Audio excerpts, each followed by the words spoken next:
Hello, Teacher Stephanie here.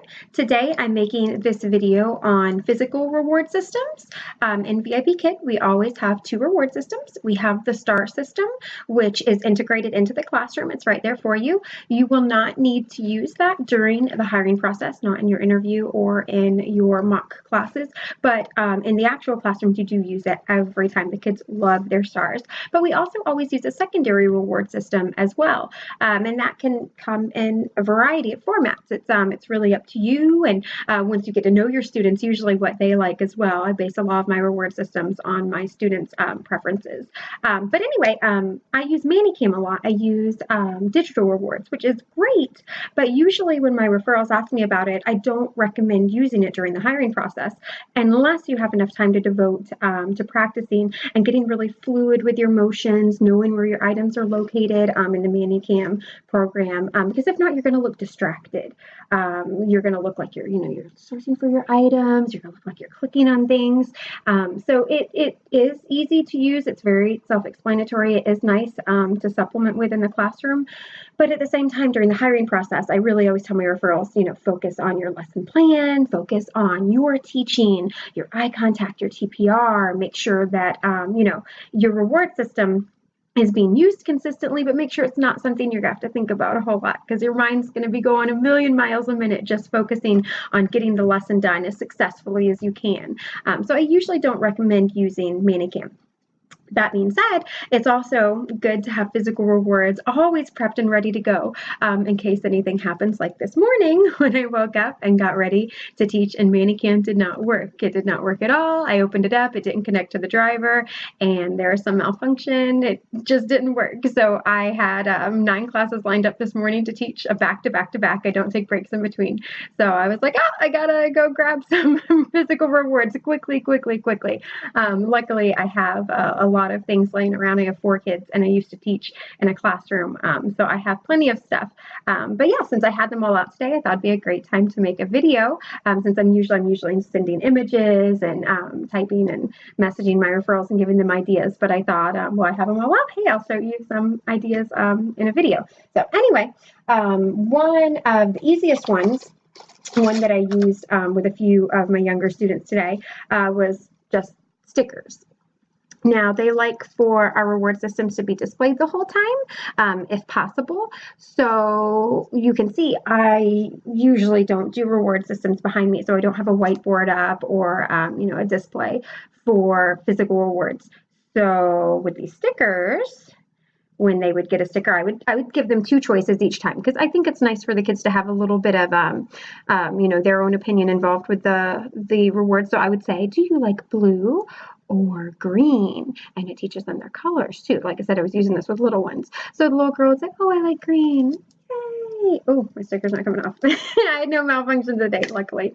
Yay, #1 star. And then I would display their sticker right there.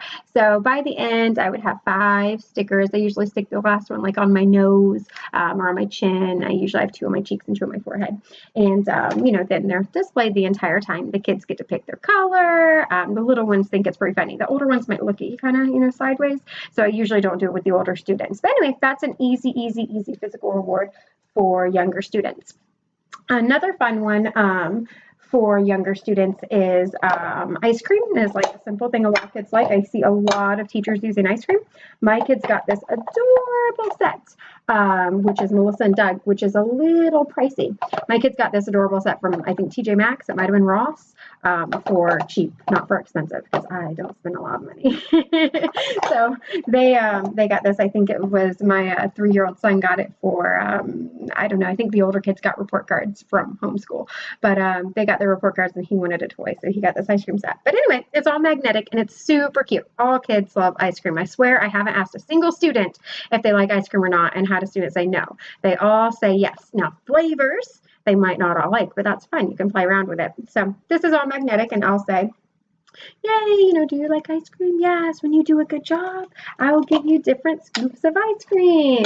And this one comes with 4, which is perfect because they get the ice cream and then they get each of the scoops. And I usually act like I'm eating them each time they get them. I have a digital reward for this too. I use ManyCam as well. But the older kids, ice cream is kind of for babies, I guess. but I teach them the flavors. So I'll say, vanilla ice cream. Do you like vanilla? And they've learned that this is vanilla.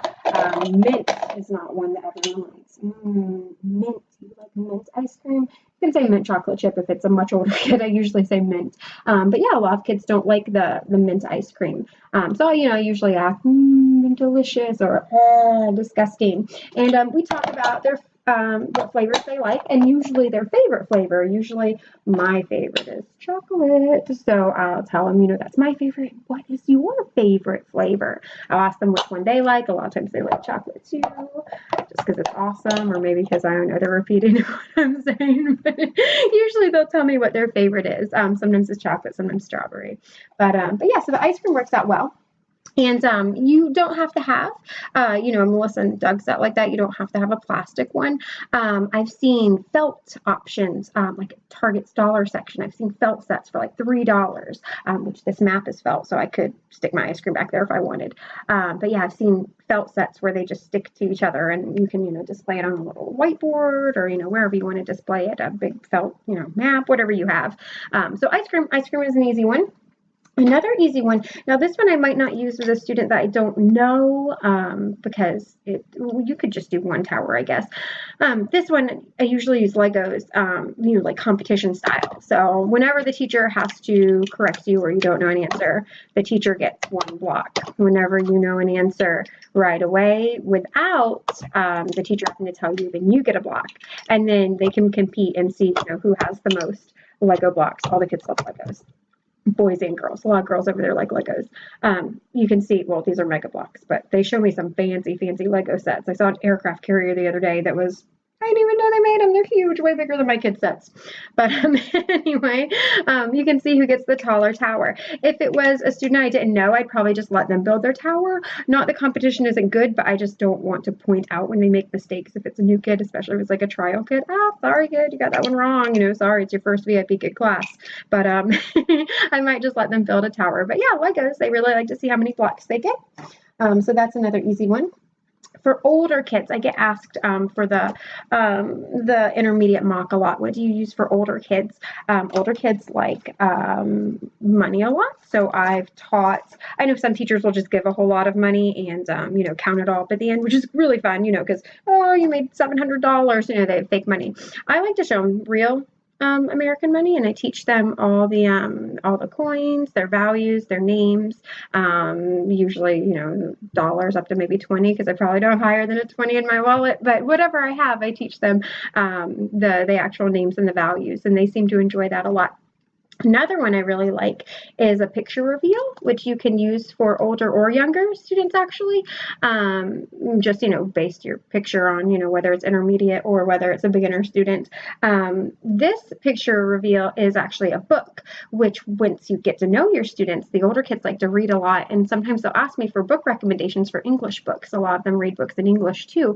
And so this is a picture reveal doubling as a book reveal, so I could introduce a new book to my student that I think that they might like if they could find in China. So you can use a book, you can just print out a picture and use it. You can do whatever you want, but it's just a picture reveal. And this one, like I said, for the intermediate students, if it's a student you can also do a book review or reveal and talk about the book as well. So you just, you hide your picture with however many Post-it notes you need, how often you want to give rewards. So this one has 6, so I would do 5 for each star, and then I'd probably do 1 at the end, and then, spend a quick minute at the end of class to talk about it. So yeah, this is book. You can see I saved the best part for last, so they don't really know what it is. So I might not do the whole title. I might do this one down here now. Still don't know what it is. Oh, there is a little face down there though. Maybe I'll do this one. This one's actually an easy one. You can kind of see the picture very quickly. It's a fox. Sometimes I try to make it, sneakier where they don't see the picture until the end. But yeah, so this is a Foxcraft. It's a newer series. They just released the 3rd book in September. My husband just got for me for Christmas. I read to my kids a lot at night. So this is the first one. So I might, spend a minute at the end showing them the actual book itself and maybe reading just a quick paragraph or so. This is after class is finished. This is like in my extra time in between. I wouldn't do that during class time.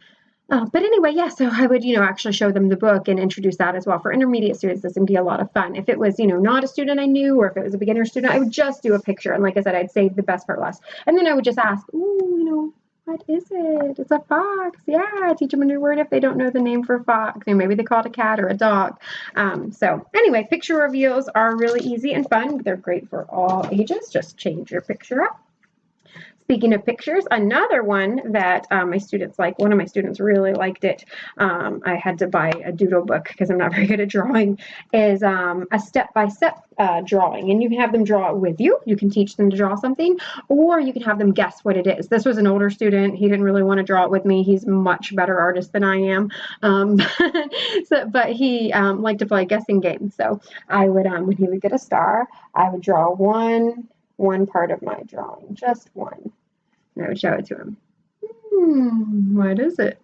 It's a triangle. You don't know what the picture is yet. And then I would do another part when he got another star. All right. Looking kind of like a face, maybe a bird, who knows? And then I would do another part. Like I said, I'm not an artist, so it was worth lots of giggles for me and him because my pictures were usually very poor. Sometimes he couldn't guess them just because my drawings were so bad, not because he shouldn't have known. All right, and then another star. You probably know what it is by now. He probably does too. If he guesses, we'll see. And then I do my last part. Oh, he's got an odd-shaped head, which, not surprising. Not a good artist. It's a penguin, a poorly drawn penguin, but a penguin nonetheless. And like I said, for your younger kids, you can actually have them draw them with you and teach them to draw a penguin and step by step, because maybe their penguin's not much better than yours. Maybe it is. But I've seen lots of things. I've seen cupcakes. I would add the stripes next. Maybe I make just the muffin top next, and then add some frosting. Like I said, I'm not a great artist, so it's kind of an ugly cupcake.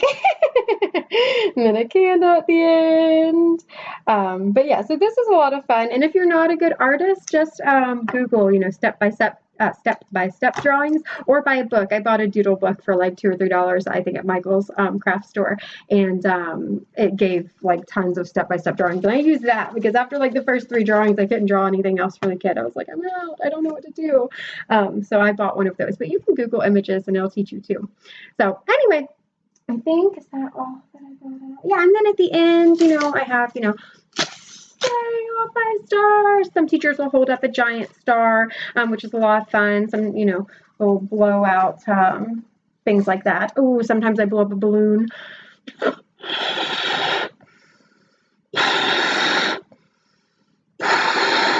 Kids really enjoy that part, seeing me stressed to blow it up quickly. So I don't pop mine. My family sleeps, so I teach, so I don't pop mine. The kids always are like, oh my gosh, she's going to pop it. I just let mine go. All right, are you ready? Are you ready? And then I let it fly away. Occasionally, they'll fly back and hit me in the face. That one just went down on the floor somewhere.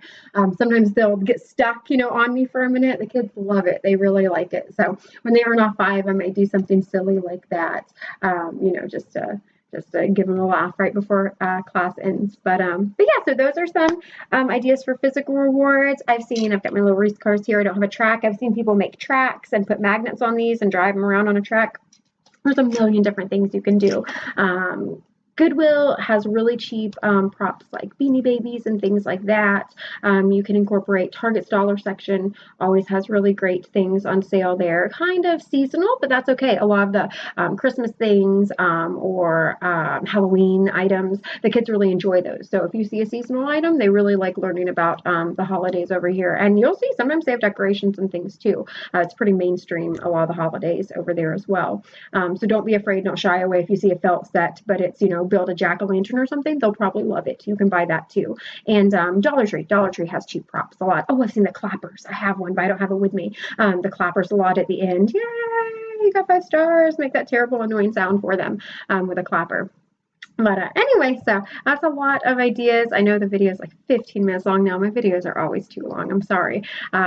If you want to watch it and fast forward, it's definitely too late to know that now, but you can speed up the speed and watch it a lot faster, or you can just skip to the parts you need. But anyway, those are some physical reward ideas in case you ever have manicam failure, or you're just in the hiring process still and you don't have time to devote to getting real fluid with manicam yet.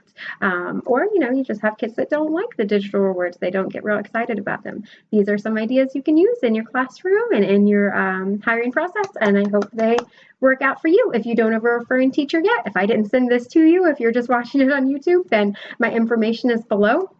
Feel free to send me a message on Facebook. My name makes me really easy to find, or leave me a comment down below, and I would love to help you out. I'd love to be your referring teacher. I've had a lot of successful referrals hired, and I continue helping you after you're hired as well. So if you have questions about props or TPR or what does this slide mean, then I help on my referrals after they're hired as well. So I can do that for you too. Just do the directions down there, or send me a message if you're not sure what to do, and I'll help you out and we can get started. All right, thanks for watching. Goodbye.